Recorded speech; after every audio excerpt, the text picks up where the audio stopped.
Nous, on fait partie de la famille théâtrale Voilà. québécoise. Jouer au BIC, c'est important pour des acteurs professionnels. Absolument. La troupe, elle, se consacrerait principalement à parler et de témoigner de notre vie collective. Ouais. Et ça s'appelait Les gens d'en bas.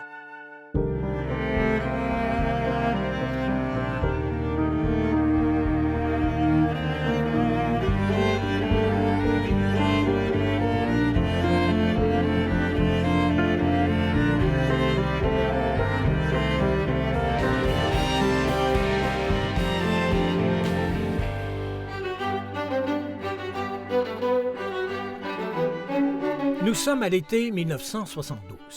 Pour la première fois d'une carrière qui s'avérera faste, Eudore Belzile emplit l'auditorium de Trois-Pistoles de sa magie théâtrale avec le spectacle Marginal par procuration. L'homme de théâtre fondait un peu par accident la compagnie des gens d'en bas, une troupe qui fera une grande place à un type de théâtre produit en région par et pour sa population. Cela mènera plus tard à l'aménagement du théâtre du Bic, connu comme l'un des plus beaux lieux de diffusion théâtrale régionale de la province. Plus de 45 ans après ces événements fondateurs, Eudore Belzile revient sur l'histoire de la compagnie des gens d'en bas, une histoire intimement liée à la sienne. C'est un grand plaisir de te rencontrer, de discuter avec toi aujourd'hui, Eudore. Plaisir partagé, Robert. On va faire un voyage dans le temps, revenir à une époque, en commençant peut-être par ce qui a fait en sorte qu'un homme comme toi est devenu un passionné du théâtre. Est-ce que tu peux nous parler de ton enfance même? Il y a certainement eu des influences à ce moment-là qui ont fait en sorte que tu as pu baliser ce qui allait devenir ton avenir au plan théâtral. Oui, puis franchement, toutes ces choses-là sont difficiles à saisir dans un contexte particulier qui est celui de l'époque. Parce que rien ne m'amenait vraiment à exercer ce métier-là ou à vivre cette passion-là. Je suis originaire de Saint-Cyprien, oui, qui est un charmant village. Au sud de Trois-Pistoles. Au sud de Trois-Pistoles, vers Cabano. Ouais. Et on était à 8 km du village. Donc le village, moi, je l'ai à peu près pas connu. Toute la vie se passait autour de la petite école, finalement, du rang, même si c'était pas véritablement errant. Et mon père était bûcheron, ma mère était ménagère, et dans le rang chez nous, il y avait essentiellement des cultivateurs. Je dirais que ma maîtresse d'école m'a beaucoup encouragé dans la lecture. Un jour, je me suis rendu compte que j'avais lu toute la petite bibliothèque de l'école, et elle a commencé à me prêter des livres, qui étaient plutôt des romans harlequins, ce qui a intrigué ma mère beaucoup. Elle a posé des questions. Mais elle m'a véritablement encouragé dans cet esprit-là. À Saint-Clément, un jour, c'est la première fois que j'ai vu du théâtre. Je n'ai pas vu aucune représentation théâtrale lorsque j'étais jeune. Ça a été un petit moment un peu fondateur lorsque j'ai assisté à une représentation amateur. Un dimanche après-midi, probablement... dans la salle paroissiale. Mais moi, j'ai été totalement happé par ça, à tel point que le voisin de mon oncle et tante où j'étais en vacances à Saint-Clément, il jouait un rôle, troisième rôle, là, il tenait un fusil, ou je ne sais pas trop. Et il disait 3-4 lignes, mais je le voyais tous les jours, ce voisin-là, et tout à coup, il était pour moi totalement transfiguré. Je me demandais d'où ça venait, mais je disais, voyons, c'est le gars qui coupe le gazon tous les jours, mais il était devenu quelqu'un d'autre. Et je peux dire, il y avait des personnalités considérables à Rimouski à l'époque. Ouais. Très, même s'il ne savait pas, qui nous servait de mentor sans le savoir. Je pense à Georges Beaulieu, qui lui prenait la peine de venir dans toutes les classes nous expliquer la pièce qu'on allait voir, qui parfois était un peu plus... C'était pas vraiment de notre âge, un Pirandello quand on a 13 ans. Il faisait ça. C'était un animateur absolument infatigable. Lisette Morin Ah oui, Lisette. était vraiment au cœur de la vie intellectuelle, littéraire, culturelle de Rimouski. Lisette Morin, on va rappeler, Lisette Morin qui était journaliste, évidemment aussi, Oui. qui est correspondante du Devoir longtemps. Oui, oui. Elle a écrit, évidemment. Oui, et qui écrivait dans un hebdomadaire qui s'appelait Le Progrès Écho. Voilà. Et on la lisait, enfin ceux qui étaient... Et elle faisait des critiques littéraires, elle faisait... Bon. Mais tout ça avait un impact sur nous, c'est-à-dire qu'on avait des modèles. Il y avait des gens qui étaient restés en région. Il se trouve qu'en deuxième année, ça s'appelait la syntaxe à l'époque, c'est l'équivalent de secondaire 2. Je faisais partie d'un groupe qui s'appelle le Cercle missionnaire des jeunes. Justement, dans une vocation un peu extraterritoriale, à décider de monter des pièces. Donc, cette année-là, ils ont monté un Molière qui s'appelle La jalousie du barbouillé. Ah, ouais. Ils nous ont demandé, de ceux qui étaient intéressés, de se présenter. Je me suis présenté et j'étais timide, Robert. J'étais vraiment... Surprenant. Ah oui, j'étais un enfant timide. Ah ouais? Mais à cause de ma timidité, personne ne voulait du premier rôle. Très curieusement, je tournais, et puis finalement, il restait à la fin. Il m'a dit, bon, Eudard, il reste ce rôle-là. C'est la timidité qui t'a conduit au premier rôle. Oui, parce que sinon, j'aurais levé la main beaucoup plus tôt pour dire, celui-là... Et il y avait toujours quelqu'un qui me précédait. J'ai répété, bien sûr, avec mes camarades. On a joué ça à Noël sur des tables de ping-pong avec des rideaux. Je m'en rappelle encore très bien. Et ça a été une espèce de triomphe. Et je veux dire, ce qui a été le déclencheur, c'est qu'en coulisses, après, ça je me rappelle encore, les amis viennent te voir. On était tous, des pensionnaires et tout ça. Mais que tes amis te disent bravo. C'est plutôt naturel, même si tu avais été poche, ou je te dirais bravo quand même, c'est des amis. Mais il y a quelqu'un, mon ennemi principal, qui est venu vers moi, et il est venu comme ça, à 6 pouces de mon visage, puis il m'a dit, tu sais que je t'aime pas, mais t'es bon en maudit. Déjà là, et on le verra plus tard, des années plus tard, avec la mission, je dirais, communautaire et d'une certaine manière pédagogique du théâtre. Oui. Hein, déjà, là, on peut deviner ce qui va se produire par la suite. Arrivons aux gens d'abord. On va faire une espèce d'ellipse. Bon, la formation théâtrale vient après, j'imagine. Là, c'est Montréal. Et on peut imaginer... Moncton, ensuite Montréal. Moncton et Montréal, mais à Montréal, c'est l'École nationale de théâtre. Et là, il y a une attraction envers la métropole. Est-ce qu'il est déjà question pour toi d'un retour à Rimouski, d'une certaine manière, en région, tout ce qui doit venir? Pas du tout. Montréal est une ville, encore aujourd'hui, mais à l'époque encore plus animée sur le plan culturel, parce qu'il y a des mouvements nouveaux qui viennent de naître. La première année que j'ai passée après l'école à Montréal, j'ai tourné dans un long métrage qui n'est jamais sorti. Je tenais un rôle principal. Et donc, j'ai passé une partie de l'année quand même à faire ce film qui n'est jamais sorti.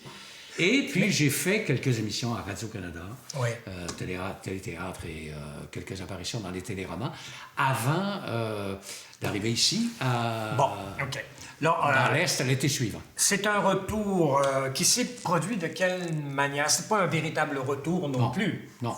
Je devais passer l'été et repartir à l'automne. Je suis revenu dans un premier temps parce qu'un ami m'avait proposé de faire de l'animation théâtrale. À Rimouski? Bic Saint-Fabien. Bic Saint-Fabien. OK. Curieusement, d'ailleurs, c'est là que j'ai fini par aboutir. Et pendant un été. Mais il se trouve qu'à la dernière minute, mais vraiment la veille où je devais commencer, il m'a appris que ça ne pouvait pas avoir lieu.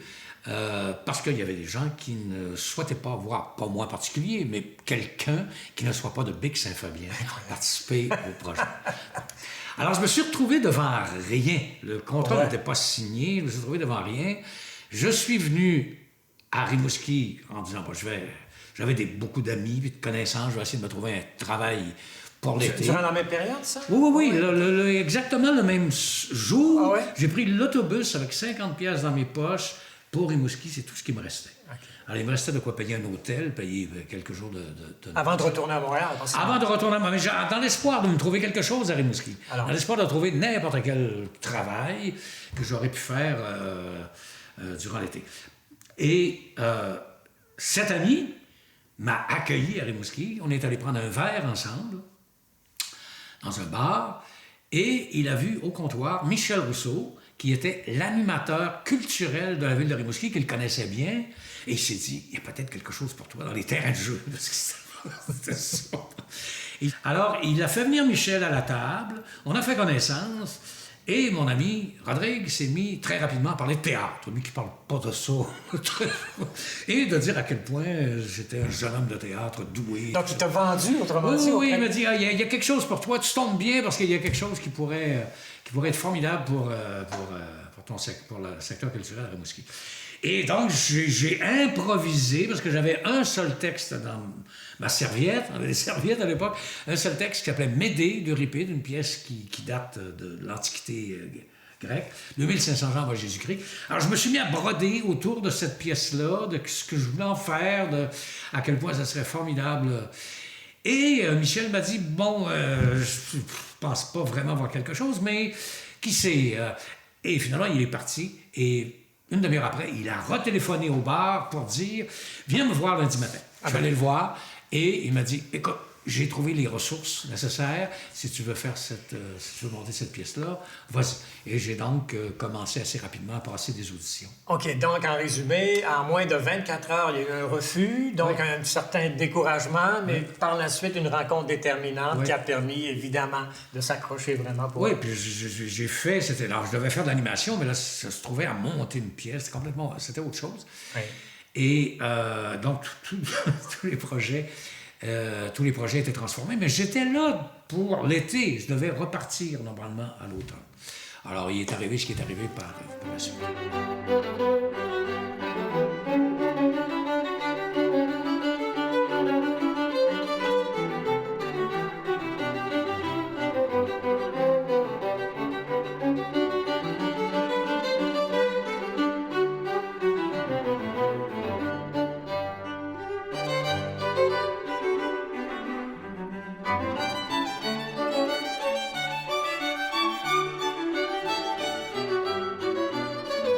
Donc, cette première pièce-là a connu un succès important qui est un motif, d'une certaine manière, pour toi de rester ici aussi. Oui, ça a connu un bon succès. C'est une tragédie grecque. Ça a connu, on l'a présenté au B308 à l'époque du cégep de Rimouski. C'était Médée. Ça s'appelait Médée d'Euripide. Ouais. C'est une mère qui tue ses enfants. Et Michel Rousseau a beaucoup aimé ce qu'il a vu. Lisette Morin en avait fait une et d'autres. Et alors, il m'a demandé si j'acceptais de rester à l'automne pour remonter une deuxième pièce. Et je me suis dit, tiens, je vais rester une autre année. Et finalement, la troupe, elle a été officiellement formée, si vous voulez. L'acte de fondation, c'est 1974, un an plus tard. Un an à l'été plus tard, on a eu une première réunion, je dirais, de troupe où on a fondé les gens d'en bas. En 1974, on peut dire, c'est l'acte fondateur. C'est l'acte fondateur. Et on l'a fondé comme une troupe, c'est une troupe à l'époque, donc ça appartenait à tout le monde, qui se consacrerait principalement à parler et à témoigner de la vie de l'Est du Québec. En devenant membre de cette troupe-là, on acceptait, évidemment, on adhérait au cinéma engagé, inspiré de tout ce mouvement de protestation populaire qui se déroulait dans la région. Exactement. Celle des villages, mais d'une manière plus large, de témoigner de notre vie collective. Ouais. Et ça s'appelait les gens d'en bas. Donc, il y avait à la fois quelque chose là-dedans de géographique, si vous voulez, et de sociologique, si on veut dire. Oui. Parce que ça a été aussi pour toi, cette prise de conscience-là, un élément, c'est un facteur déterminant dans tout ce qui allait suivre par la suite. Hein? C'est ce désir, justement, de faire du théâtre pour témoigner, pour permettre aux gens, d'une certaine manière, de prendre une connaissance d'une situation et d'essayer aussi, dans le fond, de s'en sortir. Notre théâtre s'est beaucoup transformé sur le plan esthétique, je dirais, mais cette volonté-là, pour moi, elle est encore là.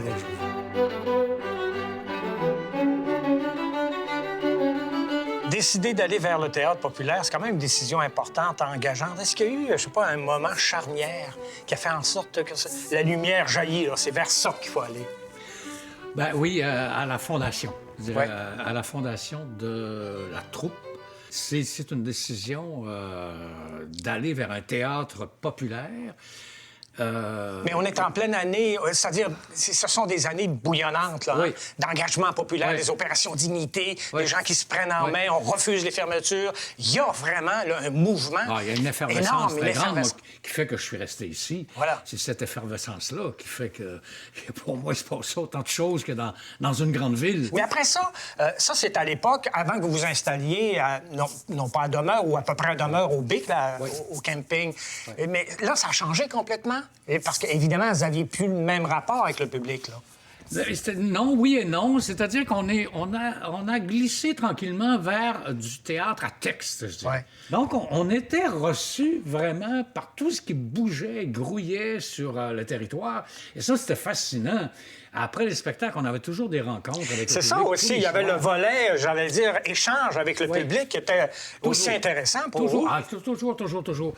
Et le spectacle, le spectacle qu'on présentait devant le public bougeait.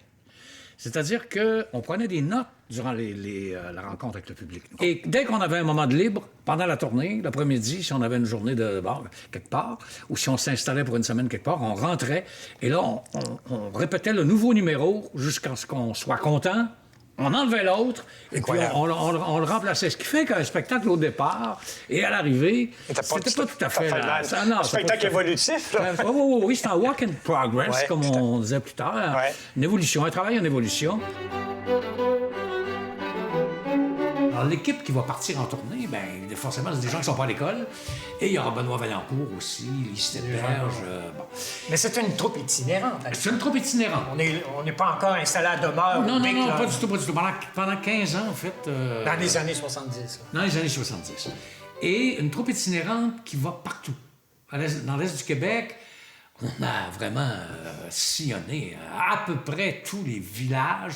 On allait dans les villes aussi, on jouait dans les théâtres là où il y en avait, mais sinon, on investissait la salle paroissiale le plus souvent. Mais c'était les gens eux-mêmes qui nous disaient ce qui ne fonctionnait pas quelque part. Et quand vous avez 10 personnes qui vous disent ça, il y a quelque chose en 3 salles différentes, bien vous dites qu'il y a un problème. Ouais. Et donc, c'est pas notre sketch est bon, mais le public ne le comprend pas. On changeait le sketch. Avec des titres évocateurs de ces pièces-là à l'époque, comme les porteurs d'eau, oui.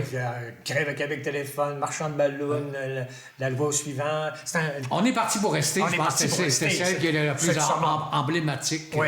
OK. Là, on va s'en venir tranquillement. On est toujours...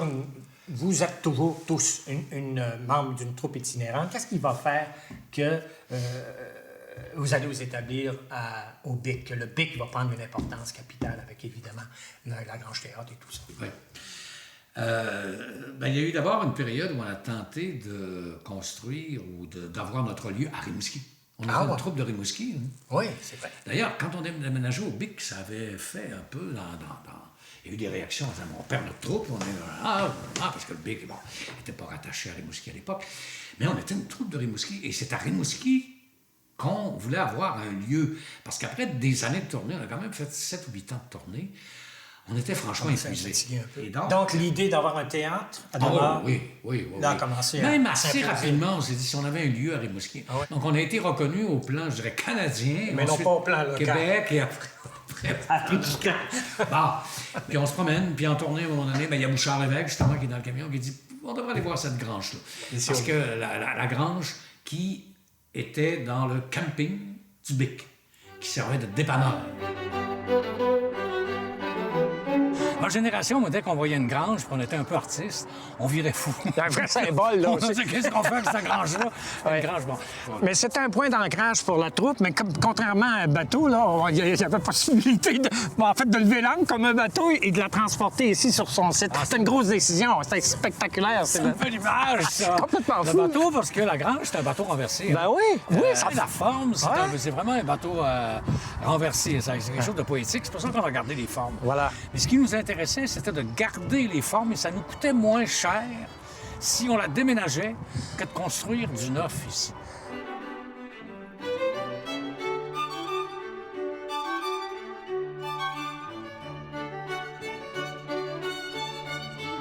Jean-Baptiste Telmac, est-ce que ça a changé quelque chose? Ça s'est précisé, c'est-à-dire qu'aujourd'hui, le théâtre Jean Lambert, au BIC, on a 3 missions. on se définit comme ayant 3 missions. On a de la production, on fait de la production, de toute espèce de matériaux qu'on peut utiliser. Donc, ça peut être un matériel qui vient de Tchécoslovaquie, d'Amérique ou d'ici, bien évidemment, avec un théâtre de création. Mais on essaie de faire ce qu'on appelle un théâtre élitaire pour tous. C'est un grand défi. On aplani, mais en haut. Oui, c'est ça. La deuxième mission, c'est l'accueil. Donc, on accueille des troupes en résidence, des artistes québécois, mais aussi d'ailleurs, et d'accueillir des spectacles de toute provenance, mais évidemment, surtout du Québec, du Canada francophone, mais on a accueilli aussi des spectacles venant du Mexique, d'Australie, d'Amérique. Et le troisième, c'est l'animation. Ce dont on a parlé, là, c'est vraiment l'animation, c'est ce qu'on pourrait appeler un théâtre communautaire, tourné principalement vers la jeunesse. Et qui s'accroche à la mission première aussi, évidemment. Oui, tout ça, évidemment, se tient, mais c'est comme, maintenant, on a un lieu, et maintenant, ces 3 missions, je pense, vont rester pour... les formes vont pouvoir évoluer, mais ces missions-là, c'est vraiment l'acte fondateur de... C'est les plus grands défis du théâtre encore de nos jours. Quels sont ces obstacles? Le plus grand défi en Occident, pas au Théâtre du Bic, en Occident, c'est de rejoindre les jeunes générations, les 35 ans et moins. C'est un défi considérable. Le public, en quelque sorte, vieillit avec nous. Et c'est de plus en plus difficile de s'adresser à des plus jeunes dans des lieux de représentation. Mais ils vont aller dans des événements, là où tu peux faire le clic et dire « je suis dans l'événement », quelque chose qui ne se reproduira pas nécessairement. Et ils sont très présents sur d'autres plateformes, on le sait. Alors, ils ne sont pas désintéressés par l'art, c'est pas ça que je veux dire du tout. Mais peut-être repenser d'autres façons de présenter le théâtre. Oui. Je pense que là, la communauté va être extrêmement... Là, les jeunes qui prennent le relais vont trouver certainement des voies. Là, oui, mais je pense qu'il faut ressortir des théâtres aussi aujourd'hui. Aller dans des lieux où les gens se trouvent. Je travaille sur un déambulatoire là, actuellement. Un peu faire ce que tu faisais avec la troupe au tout début. Hein? Ben, il y a quelque chose, il y a des cycles. Et si ça se passait seulement chez nous, je dirais, bon, je suis le problème, il faut trouver une solution. Mais c'est vraiment, je m'informe beaucoup là-dessus. J'ai des réunions là-dessus, je lis beaucoup là-dessus. C'est vraiment un phénomène, je dis occidental parce que c'est peut-être la même chose en Orient, mais on connaît moins l'Orient. Mais en Occident, partout, les lieux de diffusion, de création et d'accueil, y compris les lieux sportifs, je le répète, sont désertés? Il y a une désaffectation, disons. Ils ne sont pas complètement désertés. Un mouvement. Il y a un mouvement, et quand on a commencé, nous, les gens de notre génération allaient au théâtre. Les jeunes allaient au théâtre, mais il y avait aussi des plus vieux. Mais aujourd'hui, j'ai rencontré il y a peu un metteur en scène québécois qui est dans la quarantaine, et il me dit « Quelle chance tu as eu de t'adresser à ta propre génération. » Moi, je m'adresse à la génération qui est plus vieille qui est plus vieille que moi. Quelle lecture! Ouais, et je parle d'un metteur en scène connu, et donc qui attire du public jusqu'à un certain point. Et donc, ça, c'est... Mais c'est pas un défi qui est propre. Là où je suis heureux, moi, quand je vais quitter, c'est que j'ai une équipe jeune. Donc, j'ai une équipe qui est équipée, c'est le cas de le dire, pour faire relever ce défi-là. Pour relever ce défi-là. Et trouver d'autres façons, bonifier les présents. En tout cas, peu importe, là, mais il faut aller vers ça absolument. Eudard, malheureusement, le temps file. Ça a été des moments très précieux, très agréables. Je te remercie infiniment d'avoir échangé avec moi sur cette période importante pas seulement de ta vie, mais de notre vie à tous et à toutes ici dans le Bas-Saint-Laurent. Merci pour tout ce que tu as fait et que tu continues à faire. Merci à toi, c'était un grand plaisir partagé.